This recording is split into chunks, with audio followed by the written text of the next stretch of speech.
Гамәлдәр 11-нче бүлек. Илселәр һәм Яһүдия буйлап яшәгән иман тотучылар башка халыктарның да Алла һүзен кабул иткәнен ишетте. Петр Иерусалимга килгәс, сөннәтле иман тотучылар уны: «Һин сөннәтһез кешеләр янына инеп, улар менән бергә ашаганһың», дип әрләнеләр.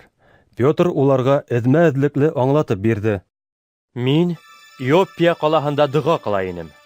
Һәм зиһенем томаланып, миңа илаһи күренмеш килде.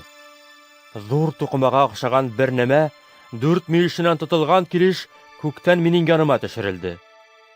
Эсенә диҡҡәт менән ҡарағас, унда ерҙә йәшәүсе 4 аяҡлы хайуандарҙы, йәнлектәрҙе, һөйрәлеүселәрҙе һәм ҡоштарҙы күрҙем. Шунан һуң: «Тор, Петр, быларҙы һуй ҙа аша» тигән тауыш ишеттем. Юҡ, Раббым, бер ҡасан да минең ауыҙыма шаҡшы йәки харам нәмәнең ингәне юҡ, тинем мин. Күктән килгән ауаз миңә икенсе тапҡыр: «Алла таҙа» тип иғлан иткәнде шаҡшыға һанама, тине. Был һүҙҙәр 3 тапҡыр ҡабатланғандан һуң, бөтөнөһө йәнә күккә тартып алынды. Нәҡ шул саҡта мин торған йорт алдына Кесариянан яныма ебәрелгән 3 кеше килеп баҫты. Изге рух миңә һис тә шикләнмәйенсә улар менән бар, тине. Әле янымда торған бынау 6 имандаш та минең менән бергә китте. Беҙ уның өйөнә барып индек.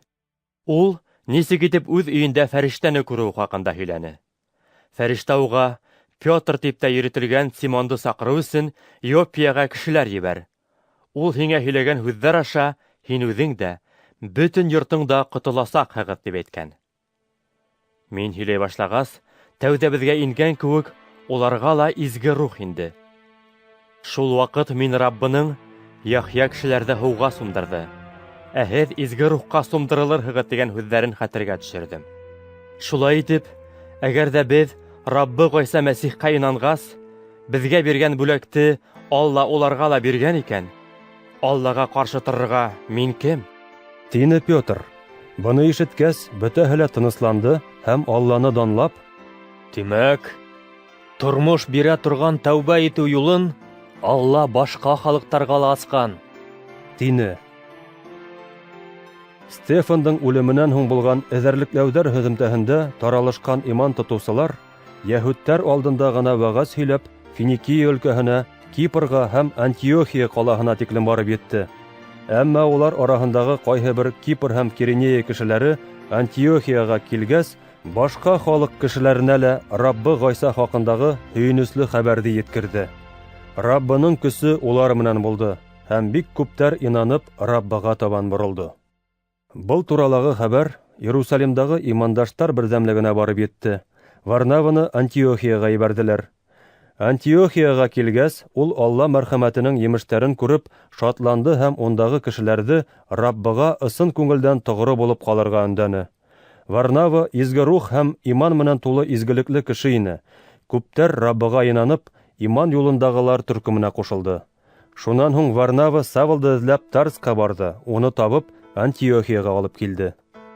Улар 1 йыл буйы имандаштар берҙәмлеге менән осрашып, күп кешеләрҙе өйрәтте. Шәкерттәрҙе Мәсихселәр тип иң тәүҙә Антиохия ҡалаһында исемләй башланылар. Шул көндәрҙә Антиохияға Иерусалимдан пәйғәмбәрҙәр килде. Уларҙың Агаф исемле береһе тороп баҫты һәм рух арҡылы алдан күреүенә таянып, бөтөн донъя буйлап ҙур аслыҡ буласағын әйтте.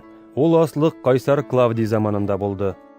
Шунан һуң шәкерттәр һәр береһенең хәленән килгәнсә Йәһүдиәлә йәшәүсе имандаштарына ярҙам ебәрергә булды. Шулай эшләнеләр ҙә. Йыйылған бүләктәрҙе берҙәмлек өлкәндәренә алып барып тапшырырға Варнава менән Савлды ебәрҙеләр.